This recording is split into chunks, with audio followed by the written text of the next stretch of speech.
의결해요. 토론 동결하고. 일소유주권 발동해주세요, 그리고. 지금 정상적인 토론이 불가능한 것 같습니다. 자리로 돌아가세요. 이의 있습니다. 돌아가세요. 이의 있습니다. 자리로 돌아가서 얘기하세요. 자리로 돌아가서 얘기하세요. 최소화 돌아가세요. 발언권 주세요. 돌아가세요. 못 들어갑니다. 토론 종결을 선포합니다.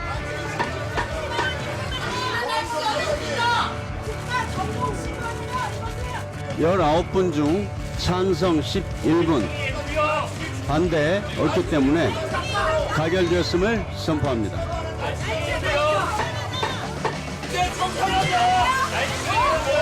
이건 대한민국 국민의 나라야. 거기서 당신은 의사 이것이 국회입니까? 이것이 입법입니까? 대한민국 국회법이 공직을 장례식을 말입니다. 이거 세계적에 보내십시오. 뭐야? 뭐 하는 거야, 지금? 몸에 사리가 나올 정도로 어떤 때는 회의하지 말자, 어떤 때는 회의하자. 저는 정개특위 위원회 한 명으로서 거듭 말하지만 선거제도 개혁과 정치개혁이 떠내려가는 것을 방치할 수 없습니다. 그것이 제가 오늘 표결을 요구한 이유이자 함께 이 선거제도 개혁안을 처리한 이유입니다.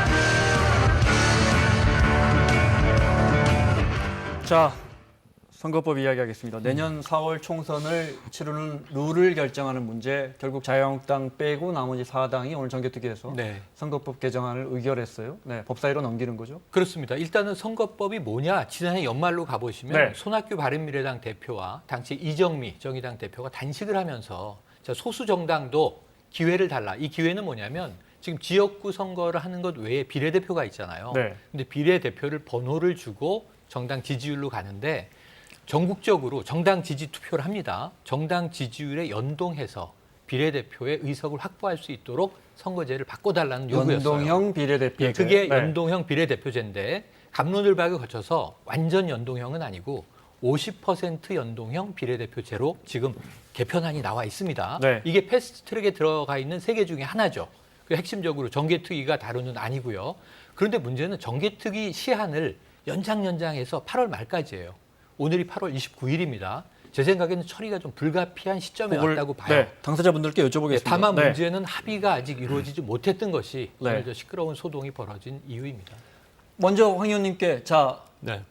지금까지 우리가 선거법을 개정하면서 총선 앞두고 네. 만장일치로 안 하고 이렇게 한 적이 있습니까? 선거법의 내용이 여러 가지가 있어요. 여러 가지가 있는데 그러니까 그 선거법도 개정된 것들이 많죠. 그런데 그런 것들은 아주 부수적인 것들이고요.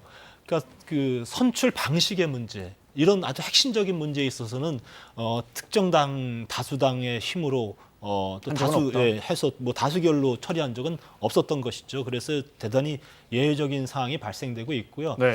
결국은 지금 이 상황이 어떻게 결론 이제 그 종착점에 갈지는 모르겠습니다만, 만약에 오늘은 그래도 지금은 중간 지점이에요. 중간 지점이기 때문에 그래도 더 논의할 수 있는 여지가 남아 있기 때문에 그나마 이제 이 정도로 어느 정도 끝날 수 있다고 보는데, 최종적으로 본회의에 이 상정이 돼서 이것을 처리하는 상황이 왔을 때는 아마도 그때도 지금 이런 형태의 지금 현재 올려진 법안이 그대로 올려지거나 아니면은 저희 자유한국당을 뺀 그 일부 당의 다수결로 통과시키려고 한다면, 제가 걱정스러운 것은 아마도 국회가 중단되는 사태까지 오지 않을까라는 좀 걱정이 들어요. 그래서 네. 저는 이 부분에 있어서 일단은 우리 당의 입장이 안 들어진 것에 대해서 저도 굉장히 외람되고 또 많은 또 불만도 있습니다만, 네. 결국은 여야 여러 당이 합의점을 찾아내기 위한 노력을 앞으로 정기국회 기간 동안에 꾸준히 해야 된다. 그리고 합의점을 찾아낼 수 있는 부분도 저는 있다고 보고 있어요. 이것은 우리나라의 향후에 뭐 이렇게 지금 단지 현재 올려진 법안이 저는 대단히 잘된 법안이라고 보지 않거든요. 대단히 고쳐야 될 부분도 있고 손댈 부분도 많다고 보고 있어요. 그리고 앞으로 대한민국의 정치 체제를 어떻게 정말 개혁되는 방향으로 가져갈 것이냐에 대한 근본적 고민들이 합치가 돼야 되거든요. 그런 부분들에 대해서 더 깊은 논의가 있어야 된다고 보고요. 그거에 따라서 대한민국의 권력 구조의 문제와 또 선거 제도의 문제 그리고 우리나라의 정당 체제를 어떻게 이끌어가느냐에 대한 깊은 논의들이 앞으로 좀 있었으면 좋겠다 이렇게 생각이 근데 듭니다. 중요한 건 선거가 획정 문제 아니겠습니까? 예. 그걸 제가 잠시 후에 네. 여쭤볼게요. 죄송합니다. 네, 일단 일정을 한번 보여주십시오. 시청자 여러분들의 이해를 돕기 위해서. 네, 누구께 정 의원님께 여쭤볼까요? 자, 아까 최영일 평론가 이야기했지만 이게 근데 일정 안에 될까? 자, 12월에는 벌써 후보들 뽑기 시작해야 되는데 이거 보면 90일 묵힌 다음에 12월에나 본회의 상정하면 이렇게 여쭤볼까요? 되겠습니까? 이 안대로 자유한국당 빼고 간다고 해도 쉽지 않은 일이다. 결론적으로 말씀드리면. 근데 이제 이런 거죠. 선거구제라는 것은 지고지순한 것이 아니에요. 언제든지 변동될 수 있는 거죠. 지금 우리가 지역구에서 국회의원 한 명을 뽑는 소선거구제는 1988년도에 새누리당의 전신인 그때 신한국당인가요? 사실상 날치기 처리됐어요. 게임의 룰 선거법을 어떻게 독단적으로 처리할 수 있냐 하지만 그건 자유한국당이 할 소리는 아니에요. 본인의 선배들이 1988년도에 소선거구제로 개편할 때 본회의에서 사실상 날치기 처리를 했어요. 근데 당시 저희 진영에서 그걸 반대했어요. 근데 소선거구제가 되고 나니까 오히려 자유한국당이 좀 손해를 받고 우리가 이익을 봤어요. 그래서 무엇이 옳으냐 그르냐는 네. 사실은 없는 건데요. 네. 이 패스트 트랙을 근간으로 하는 국회 선진화법도 지금 자유한국당의 전신인 새누리당이 주장해서 만든 거예요. 그리고 본인들이 만들어 놓고 본인들이 이제 분리하니까 그걸 걷어차고 있는 거거든요. 네. 근데 또 하나 우리가 중요한 것은 패스트 트랙은 왜 합의 없이 하냐, 패스트 트랙을 태우냐 하는데 합의가 안 됐을 경우 패스트 트랙을 태운다는 거예요. 그러니까 패스트 트랙은 합의가 안 됐을 때 숙려 기간을 두고 숙성 기간을 두고 하자는 건데 왜 합의를 하지 않고 하냐? 그러면 이 패스트 트랙을 처음 만든 법 정신하고도 말인지. 네. 정면으로 배치되는 거죠. 알겠습니다. 그럼에도 불구하고 네. 12월 17일 날부터 예비 선거 운동을 하게 돼요. 네. 본격적인 선거 운동이 되는데 법사위에서 90일 가면 결국 12월 달에 표결 처리하는데 네. 선거 운동 기간이에요. 그때가. 저는 쉽지는 않을 거다. 이렇게 자, 봅니다. 기본적으로 지금 선거구제가 바뀝니다. 그러니까 제가 뭐 서울의 영등포 을이라고 치면 영등포 을의 지도를 바꿔 그려야 합니다. 그럼 누구 말처럼 여당 안에서 또 5명 삭발하고 10명 단식할 거다. 내 지역구 이렇게 바뀌어가지고 뭐 갑자기 이 군이 들어오고 이 군이 나에게 유리한 군이 나가버리면 현실적인 어려운 문제인데. 자, 황 의원님 의견. 네. 일단 좀 팩트부터 하나 좀 정리를 좀 하고 네. 좀 가야 될 것 같아요. 정청래 의원님께서 말씀하신 부분이 이제 많은 부분에 있어서는 본인의 주장이 일리가 있다고 생각하는데 선진화법 문제는 대단히 좀 외람된 말씀을 하셨어요. 이 선진화법을 만든 것이 무슨 자유한국당만이 주장해서 만든 건 아니고 그 당시에 동물국회를 좀 개선해 보고자 하는 여야 의원님들 다 뜻이 모여서 만든 거니까 주도했어요. 그 얘기를 안 알겠습니다. 그러니까 네. 그거는 네. 분명히 그런 식으로 네. 폄훼하지 않았으면 좋겠다는 말씀 분명히 드리고요.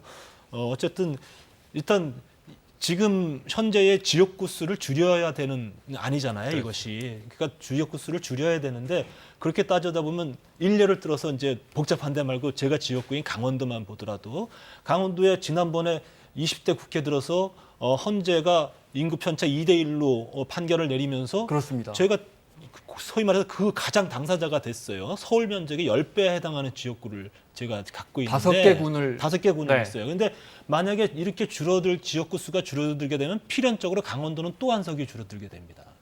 그러면 이렇게 오히려 사실은 국가의 지역균형 발전이라는 측면에서 봤을 때 상당히 헌법 정신도 그거를 명시하고 있고 이런 네. 부분들을 실현하기 위해서는 지방의 국회의원들을 어느 정도는 유지시켜주는 쪽으로 가야 되는데 또다시 지역구를 줄이게 되면 결국은 가장 피해보는 것은 인구수가 적은 지방이 될 것이고 수도권은 네. 별로 피해를 보지 않습니다. 또 하나 비례대표 의원님들이 늘어날 경우에 결국은 이거는 제가 제 생각인지는 모르겠습니다만 비례대표 의원님들은 어쨌든 정당 중심 그리고 국가 전체의 운영 차원에서 관점을 가지고 이 의정 활동을 하게 돼요. 그렇다고 한다면 대한민국의 지방의 목소리는 과연 어떻게 될 것인가라는 걱정이 있어서 그런 측면들도 상당히 고려한 논의들이 네. 이후에도 있어야 되겠다라는 생각이 알겠습니다. 듭니다. 네.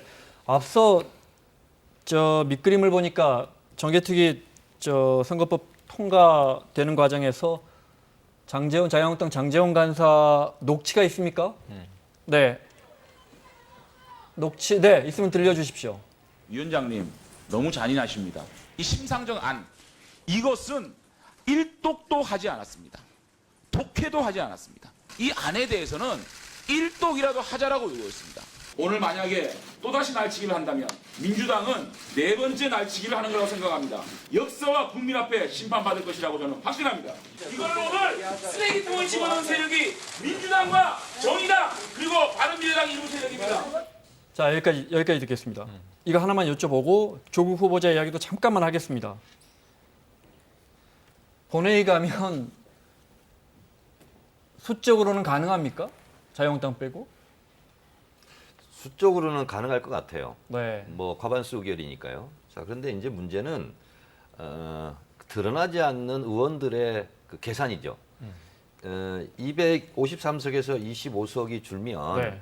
뭐 이거 그냥 28석만 줄면 되는 거 아니냐. 그런데 영향을 미치는 건 100개 지역구가 넘을 거예요. 그러면 유불리를 다 따지게 되고 그러니까요. 그러면 겉으로는 반대하지 못하더라도 속으로는 이렇게 저렇게 사보타지할 가능성이 상당히 높다라고 봐서 저는 지금 말씀하신 여당 의원들조차도 그렇다고 저는 봅니다. 네, 그래서 어려울 것이다 이렇게 전망합니다. 알겠습니다. 조국 후보자 관련해서 몇 가지만 여쭤보겠습니다. 저희가 이 논의를 워낙 오랫동안 하고 있어서 오늘 경찰이 부산시 오거돈 시장실을 압수수색했던데 그거는 뭡니까? 지난번에 27일에 원래 압수수색을 했었었는데요. 그때도 부산시청 했었죠. 네. 네. 근데 그때 이제 오거돈 시장도 없었었고 네. 절차를 마무리를 못 지어서 다시 사실 이제 한 건데요. 그게 이제 그 부산의료원장으로 부산대 의대 교수 딸 장학금 준 그 건이 사실은 제3자 뇌물죄에 우전원 해당된다. 교수가 그 뒤에 공교롭게 부산의료원장이 됐는데 그건 이제 임명권자가 부산시장이군요. 네, 그래서 그렇습니다. 그 시장방을 압수수색했다. 네, 그러면서 네. 이제 검찰이 혐의를 두고 있는 것은 제3자 뇌물죄라고 하는 것을 지금 혐의를 두면서 압수수색을 하고 있는 것이고 이건 너무 심하다라고 하는 지금 계속 반발에 부딪히고는 있습니다. 근데 아직까지 네. 어떤 식으로 진행되고 있는지는 제3자 나오지 뇌물죄면 않죠. 그러니까 조 후보자가 당시 이제 서울대 교수신 분이었을 텐데 네. 그러니까 본인의 소천 장학금을 네. 조 후보자 딸이 부산대 의전원에 대가로 있는 받았다 동안 이거예요? 6차례를 주고 네, 좋은 자리 추천해 주는 대신에 대가로 직을 받은 게 아니냐. 네. 오거돈이라고 하는 시장을 중간에 끼고 네. 그래서 이제 3자 뇌물죄로 추정을 하는 건데 네. 여러 가지로 지금 따져봤을 때 왜 그랬어야 했을까에 대해서 법리상으로 지금 여러 가지 문제점이 좀 있습니다. 네. 네, 압수수색은 아니 그런데 이건 여쭤봐야겠습니다. 그런데 그걸 한번 뒤진 다음에 다시 시장실을 압수수색했다는 건 검찰이 뭐 하나 잡고 있다는 거 아니에요? 그러니까 지금 그렇게 보는 입장들도 사실은 있는데 네. 그게 바로 이제 또 한 축에서는 법리적으로 사실 이거는 좀 너무 무리하다라고 하는 얘기가 계속 나오는 게 왜냐면 네. 영장에는 그 영장 압수수색할 수 있는 그 일시나 이런 범위 이런 것들이 다 적어져 있거든요. 그러니까 이제 그거에 맞춰서는 했을 거라고 봅니다만은 네. 문제는 그렇게까지 해가지고 얻을 수 있는 것이 무엇이냐 그게 법리적으로 맞느냐 특히 임명권자가 누구냐를 따져봤을 때 조국 후보자가 임명권자가 아닌데 네. 그런 것들 간의 관계가 성립되느냐 이 부분이 이제 문제가 만약에- 제가 제 얘기를 네. 좀 하려고 했는데요. 압수수색을 하려면 법원에 영장을 받아야 되잖아요. 그러면 혐의가 아주 짙거나 그렇죠. 아니면 그리고 압수수색물을 특정하거나 그래야 되는 거예요. 근데 조국 후보자 문제가 불거진 게 지금 한 2주 됐나요? 네. 검찰이 물론 뭐 들여봤다고 할 수도 있어요. 근데 30군데를 그냥 일거에 다 했다라는 것은 특정 압수수색 목록을 특정했다거나 아니면 혐의가 짙거나 것보다는 일단 확보하고 보자. 저는 상당히 좀 뭐든지 오버하면 좀 곤란하거든요. 네. 좀 무리한 경우가 아닌가라는 생각이 그 듭니다. 부분은 법원에서 영장을 내줬기 때문에 그거는 또 검찰에서 할 말이 있는 거죠. 알겠습니다. 네. 청문회는 하는 쪽으로 오늘 특별한 이야기가 물론 정개특위 때문에 오늘 자유한국당이 네. 뭐 정신이 없었을 것 같은데 예. 하는 쪽으로 기울고 있는 거죠. 그 자유한국당의 오늘 기본적인 그 원내 지도부의 입장은 네. 청문회만큼은 일정대로 하겠다. 그러나 다른 일정은 모든 것을 보이콧하겠다라는 정개특위 게 때문에. 예. 그래서 그런 입장이고요. 어쨌든 청문회를 일단은 좀 건네 보면서 거기서 여러 가지 이제 국민들 민심의 변화라든지 또 그거에 따라서 또 정치적 변화들이 좀 있지 않겠습니까? 네. 그렇게 생각합니다.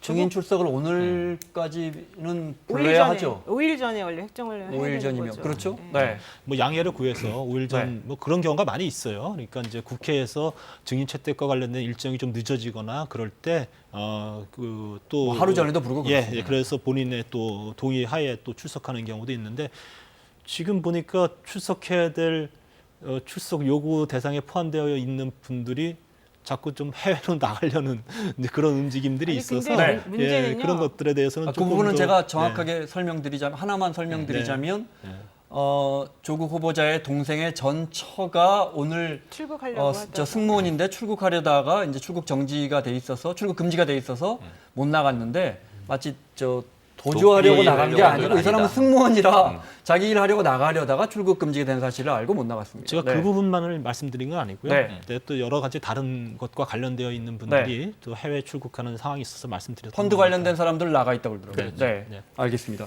그래 시간 때문에 두 분께 여쭤보겠습니다. 지금 80여 명 정도 증인 요청하다가 어젠가 자유한국당이 한 20여 명으로 줄여서 최소한 이분들은 출석할 수 있게 해달라 했고 그다음에 문제는 가족입니다. 가족 중에 일부라도 출석하게 해달라.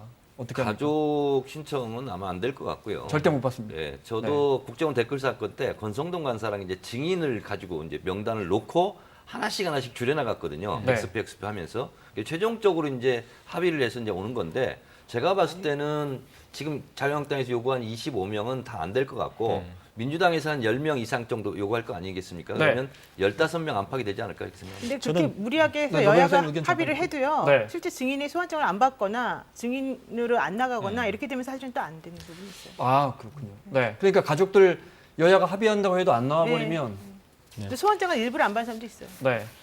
그 누구냐의 문제가 아니라 진실을 확인하는데 필요한 사람이냐 아니냐의 관점에서 보면 될 것 같아요. 지금 조국 후보자와 관련된 여러 가지 의혹들에 대해서 국민들한테 밝혀낼 수 있는 그런 대상이 되는 분들이라면 그것은 가족이든 누구든 증인을 신청해야 된다고 보고 또 충실히 임해야 된다고 보고 또 그것을 여당에서 거부한다고 하면 그건 저는 국민들로부터 지탄을 받을 거라고 봐요. 그래서 네. 최순실 국정농단 때 지금 보시다시피 최순실과 관련된 많은 가족들이 나와서 증인석에 섰잖아요. 그러면 조국이라는 법무부 장관 후보자와 관련된 여러 가지 청문회에 있어서 진실을 확인하기 위한 증인 세택에 있어서는 그거는 성역이 없어야 된다 이렇게 생각합니다. 알겠습니다. 마무리해야겠습니다. 한 1분 정도 남았는데 간단하게 오늘 2019년 8월 29일 조 후보자 때문에 온 나라가 지금 며칠째 시끄러운데 여기 오늘 선거의 룰이 상임위에서 전격 통과가 됐고 대법원은 이재용 재판 다시 해라 이렇게 파기환송했습니다. 역사가 오늘을 어떻게 기록할까요? 우리가 이걸 어떻게 기록해야 합니까? 두 분께 좀 마무리 말씀 드릴까요? 네, 정의원님부터. 대법원 판결 관련해서는 넘지 못했던 삼성의 벽을 넘은 거에 대해서 아마 경제사적으로 큰 평가를 하지 않을까 그런 생각을 합니다. 국민들에게 어떻게 살아야 되는지 그리고 대한민국 지도자들이 어떻게 해야 되는지를 알려주는 교훈을 주는 날이라고 생각해요. 다시는 이런 일이 없기를 바라는 국민들이 오늘의 상황들을 굉장히 슬프게 바라볼 거다 이렇게 생각합니다. 네, 알겠습니다. 마무리하겠습니다. 자, 정청래 전 의원, 황영철 의원, 그리고 최영일 평론가, 노영희 변호사 오늘 장시간 수고하셨고요. 사사건건 특집 사사건건 여기까지입니다. 고맙습니다.